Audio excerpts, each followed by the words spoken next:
AITA for not wanting to forgive my brother after he lied to CPS? I'm honestly at a loss for words right now, and I feel like I've been living in a haze of anger, confusion, and heartbreak for the past week. There's this weight in my chest that I can't seem to shake.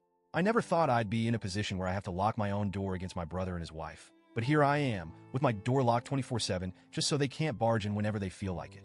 My brother and I have always had a complicated relationship, but I never imagined it would come to this. To give you some background, he's been clean and sober for a few years now, something I'm genuinely proud of him for. He's married, with 2 boys of his own, and I thought he was happy, settled. He preaches about the sober life as if it's gospel now, which, hey, good for him. But me?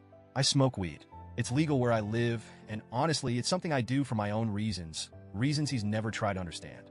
For him, any kind of drug is evil, even if it's weed and it's legal. I have 2 kids, too, a girl and a boy. They're my world. I love them more than I could ever put into words. But lately, my brother has been more than just judgmental about my lifestyle. He's been downright cruel. Over the past few months, he's been making these jokes, saying things like, "You better stop smoking that stuff around your kids, or I'm gonna have to call CPS." At first, I brushed it off. I laughed with him, figuring it was just his way of expressing his disapproval.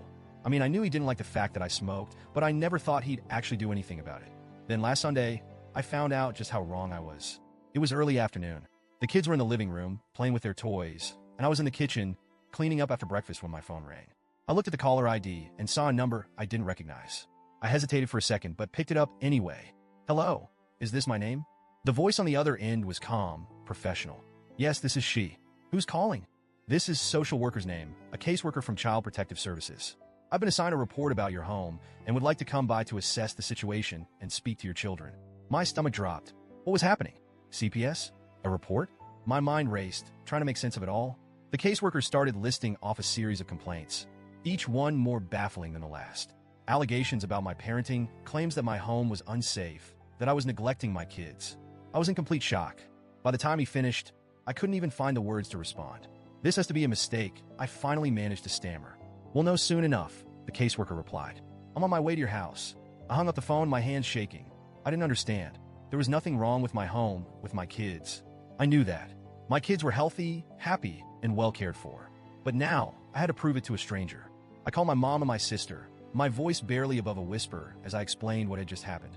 I was in the middle of telling them when my brother and his wife walked into my house, uninvited, like they always do. I looked at them, still reeling from the phone call, and I couldn't stop myself. "Did you call CPS on me?" The words felt foreign on my tongue, like I couldn't believe I was even asking the question. But the moment I saw his face, saw the way he shrugged his shoulders, his expression cold and indifferent, I knew. He didn't even try to deny it. "Yeah, I did," he said, as if he hadn't just turned my world upside down. I snapped. I can't even remember what I said, but I know I was screaming at him, telling him to get out, that I never wanted to see him again. He and his wife left without another word, and I collapsed in a heap, sobbing in a room away from my kids. The betrayal felt like a knife in my heart. For the next 4 days, I barely slept. The CPS caseworker came by, talked to my eldest daughter, who was so confused by his questions that she didn't even know how to respond. I could see the pity in his eyes as he walked through our house, checking everything, but I didn't care about his pity. I just wanted this nightmare to be over. Thankfully, after a thorough inspection, the caseworker told me that there was absolutely no reason for CPS to be involved. He said the case would be closed, and that there was nothing in my home or about my parenting that warranted concern. But the damage had already been done. I couldn't stop replaying that moment in my head. The way my brother had so casually admitted to trying to ruin my life. Now my brother and his wife are blowing up my phone, trying to guilt me into forgiving them. They keep saying things like, "We were just trying to do what was best for the kids, and we love you, we just don't agree with your choices." But all I feel when I think about them is rage. I don't care about their excuses. They didn't just make a bad decision. They put my children's safety on the line. They jeopardized everything I've worked so hard for as a mother, all because they didn't like that I smoked a bit of weed in my own home. I haven't responded to their messages. I don't think I ever will. As far as I'm concerned, my brother is dead to me.